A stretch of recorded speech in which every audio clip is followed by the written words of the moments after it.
అదేవిధంగా అధ్యక్ష, ఈ ప్రభుత్వం యొక్క నమ్మక ద్రోహానికి బలై నెత్తురు చిందించిన నిరుద్యోగుల వెతలు కూడా వినిపించే ప్రయత్నం చేస్తా అధ్యక్ష. ఓటాన్ అకౌంట్లో అధ్యక్ష, ఓటాన్ అకౌంట్ బడ్జెట్లో భట్టి గారు ఏం చెప్పారంటే అధ్యక్ష, చెప్పిన మాట ప్రకారంగా జాబ్ క్యాలెండర్ తయారు చేసి ప్రక్రియ ప్రారంభించాము అని ఓటాన్ అకౌంట్లో చెప్పారు అధ్యక్ష. మొదటి బడ్జెట్ అధ్యక్ష, నియామక ప్రణాళిక క్యాలెండర్ను త్వరలోనే ప్రకటిస్తున్నాము అని మొదటి బడ్జెట్లో చెప్పారు అధ్యక్ష. రెండో బడ్జెట్ అధ్యక్ష, రెండో బడ్జెట్లో గత ప్రభుత్వం నది దాటే వరకు ఓడమల్లయ్య, దాటిన తర్వాత బోడమల్లయ్య అనే విధంగా ప్రవర్తించిందని మమ్మల్ని విమర్శించారు రెండో బడ్జెట్లో అధ్యక్ష. మరి ఈ బడ్జెట్ వచ్చేసరికి 26-27 అధ్యక్ష, ఈ బడ్జెట్లో నిరుద్యోగుల ఊసే లేదు, జాబ్ క్యాలెండర్ జాడే లేదు, దాని ప్రస్తావనే లేదు అధ్యక్ష. ఒక్కసారి మేనిఫెస్టోలో కూడా ఏం పెట్టారో చూద్దాం అధ్యక్ష. మేనిఫెస్టో అధ్యక్ష, ఇది కాంగ్రెస్ మేనిఫెస్టో అధ్యక్ష. ఈ మేనిఫెస్టోలో అధ్యక్ష హైదరాబాద్ నుండి యూత్ డిక్లరేషన్ అని ఒక పెద్ద పుస్తకం అయితే విడుదల చేశారు అధ్యక్ష.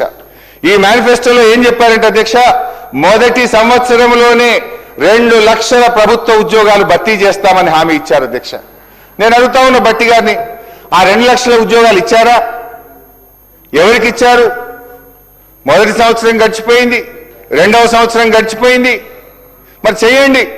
ఒకవేళ ఉద్యోగాలు ఇచ్చుంటే నిరుద్యోగుల విజయోత్సవాలు కూడా జరపండి భట్టి గారు. ఎందుకో చేస్తలేరు నిరుద్యోగుల విజయోత్సవాలు అంటే. ఇక ఈ ముఖ్యమంత్రి గారు అయితే మరీ విడ్డూరం అధ్యక్ష. నిరుద్యోగులకు ఉద్యోగాలు ఎక్కువైపోయి ఇక నోటిఫికేషన్లు చాలు అంటున్నారని చెప్పి సెలవిస్తారు ఆయన. పోదామా మరి? నేను అడుగుతా స్పీకర్ గారు, ఒక పావు గంట హౌస్ అడ్జెంట్ చేయండి సార్. ఇక్కడనే కదా సార్ అశోక్ నగర్. భట్టి గారు మేము అందరం కలిసి అశోక్ నగర్ సెంట్రల్ లైబ్రరీకి పోయి అడుగుదాం. మరి నిరుద్యోగులు నోటిఫికేషన్లు చాలు అంటున్నారా? మీరు ఇచ్చిన ఉద్యోగాలతో వాళ్ళు సాటిస్ఫై అయ్యారా? వాళ్ళ మాటలు ఏందో ఒక్కసారి పోయి వినేద్దాం. ఎందుకు అధ్యక్ష ఈ రకంగా నిరుద్యోగ యువతి యువకులను వంచిస్తారు అధ్యక్ష? నాడు ఓట్ల కోసం అశోక్ నగర్ సెంట్రల్ లైబ్రరీ చుట్టూ తిరిగారు. నిరుద్యోగుల మెడలో కాంగ్రెస్ కండువాలు వేసి జిల్లాల్లో వారిని తిప్పి ప్రచారం చేయించుకున్నారు. ఇప్పుడు అదే అశోక్ నగర్ లో ఉద్యోగాలు అడిగిన విద్యార్థుల వీపులను విమానం మూత మోగిస్తా ఉన్నారు అధ్యక్ష. తలలు పగలగొట్టారు. చివరికి చదువుల తల్లి నివసించే సిటీ సెంట్రల్ లైబ్రరీకి కూడా నెత్తురు మరకలంటిచ్చారు అధ్యక్ష. ఎన్నికల ముందు డిక్లరేషన్ తో మీకు అధికారం దక్కింది, బట్ ఎన్నికలు అయిన తర్వాత నిరుద్యోగులకు ఏం దక్కింది అధ్యక్ష? నిరుద్యోగులకు పాపం దక్కింది, డిప్రెషన్ దక్కింది, సప్రెషన్ దక్కింది అధ్యక్ష. అధ్యక్ష, ఎన్నికలు దాటడానికి నిరుద్యోగులను ఓడలా వాడుకొని గెలిచిన తర్వాత వాళ్ళను బోడమల్లేలు చేసింది ఎవరో ఇప్పుడు భట్టి గారే సెలవియ్యాలి అధ్యక్ష. అధ్యక్ష, రెండో బడ్జెట్లో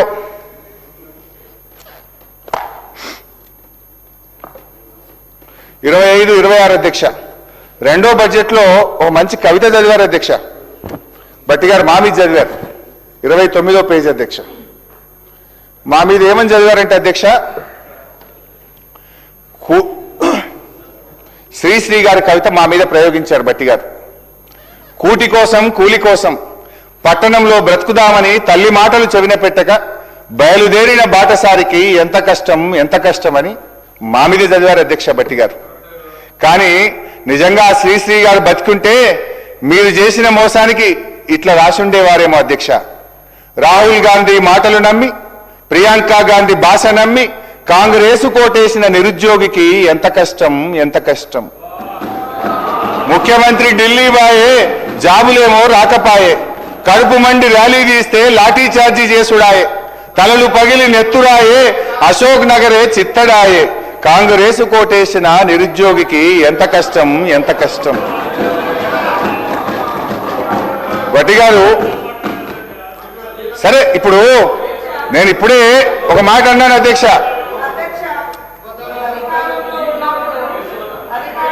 అప్పుడు 10 సంవత్సరాలు ఏం చేసిరో చెప్పండి. ఫస్ట్ ఏం చేసిర్రు చెప్పండి. ఎన్ని ఉద్యోగాలు ఇచ్చారు?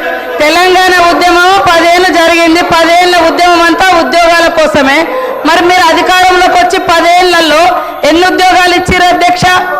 ఏమన్నా అంటే నోటిఫికేషన్ ఇస్తే వాళ్ళకి ఏమన్నా జీతాలు పడ్డాయా? ఉద్యోగ గ్యారెంటీ వచ్చిందా? ఇవాళ ఉద్యోగాలు ఇచ్చింది మేము, నోటిఫికేషన్ ఇచ్చినాం. నోటిఫికేషన్ ఇస్తే వాళ్ళ ఇంట్లోకైనా జీతాలు వచ్చినాయా? ఏమైనా ఆర్డర్ ఇచ్చిర్రా? ఇవాళ ఎట్లున్నాయంటే అధ్యక్ష వీళ్ళు చెప్పేది పాండవులు సంపాదించిందంత కౌరవుల తద్దినానికే అంటారు. వీళ్ళు చేసిన వాటికే అప్పులకు కొప్పులు కట్టడమే సరిపోతుంది సార్ వడ్డీలు. ఈరోజు హరీష్ రావు గారు ఇంత బాగా మాట్లాడిండు. మరి ఇన్ని వేల కోట్లు రైతులకు అప్పు ఎక్కడైంది, ఏ కాలంలో అయింది? ఇవాళ నీ నియోజకవర్గంలోనే 50% కాలేదంటున్నావు. మరి ఎందుకు కాలంటే మీ గవర్నమెంట్ హయాంలోనే మరి ఆ 20-30 వేల కోట్లు మీ గవర్నమెంట్ హయాంలోనే అయినాయి కదా అప్పులన్నీ రైతులకు. మీకు అంత చిత్తశుద్ధి ఉన్నప్పుడు ఎందుకు మరి కట్టలే? మీరు ఏకకాలంలో 1,00,000 రూపాయలు రుణమాఫీ చేస్తా అన్నారు. ఎడ చేసిరు అంటున్నా. చేస్తే మేము వచ్చి 6 నెలల తర్వాత వెంటనే రైతు రుణమాఫీ అయింది. 6 నెలల్లో చేసుకున్న అప్పు కాదు కదా రైతులది. ఇవాళ యాసలు ప్రాసలు ఇప్పుడు బాగా మాట్లాడుతున్నారు సార్. మేము 2.5 ఏళ్ళకే మీకు అంత బాధ అవుతుంది. 10 ఏళ్ళు ఏం చేసారో లెక్కలతో సహా చెప్పండి. ఎన్ని లక్షల మందికి ఉద్యోగాలు ఇచ్చిర్రు, ఎన్ని లక్షల మందికి ఇల్లు ఇచ్చిర్రు, ఎన్ని లక్షల మందికి రుణమాఫీ చేసిర్రు, ఎన్ని లక్షల కోట్లు రుణమాఫీ చేసిర్రు, అవన్నీ చెప్పాలి కదా. అవి చెప్పకుండా ఎంతసేపు మేము గొప్ప. మీరు గొప్ప అయితే మీ సొంత నియోజకవర్గం రైతులే అనేక మంది మీ హయాంలోనే చాలా మంది చనిపోయారు. అదేవిధంగా ఇప్పుడు మీరు చెప్తున్నారు కదా ఇన్ని వేల కోట్ల అప్పు ఉంది మీ నియోజకవర్గంలో అని. మరి ఎందుకు చేసుకోలేకపోయారు అధ్యక్ష? ఫైనాన్స్ మినిస్టర్గా ఉన్నారు, మీ గవర్నమెంటే ఉంటుంది. ఇవాళ కేవలం రాళ్ళేసుడు. మేము గొప్ప. మీ బాధ అంతా హరీష్ అన్న, మీ బాధ అంతా అధికారం పోయిందని అంతే తప్ప ఇంకోటి కాదు. అయ్యో అనకమ్మా, 10 ఏళ్ళు ఇక్కడ అనుభవించారు, నువ్వు అక్కడ పోయినావు అధికారం అనుభవించి దొరసారి ఏమంటే కాంగ్రెస్ నాకు ఏం చేసింది బాగా అనిపించింది. మాలాంటి వాళ్ళ వీడియోలు చూస్తుంటే కాంగ్రెస్ ఏం చేసిందా? ఇవాళ మాట్లాడడానికైనా మనం చేసింది మనం గొప్పగా చెప్పుకోవాలి. చేసిన దాని మీద కూడా మన్ను పోసుడు గొప్ప కాదు. చేసింది కూడా మన్ను పోసి మేము ఎక్కడుంటే అక్కడ గొప్ప అని చెప్పుకోవడం కాదు. ఎస్ మా హయాంలో నేను ఉన్నప్పుడు కూడా చేసిన, ఇప్పుడు చేయలేకపోయినాం అని చెప్పుకోవాలి. కానీ సీటు మారంగానే చరిత్ర అంతా చేంజ్ అయిపోతుంది అధ్యక్ష, చేంజ్ అయిపోతుందా? అట్లా ఉంది. కాబట్టి వాళ్ళ బాధ నిజంగా ప్రజల మీద ఉంటే 10 ఏళ్ళు వచ్చే టైం మీకు.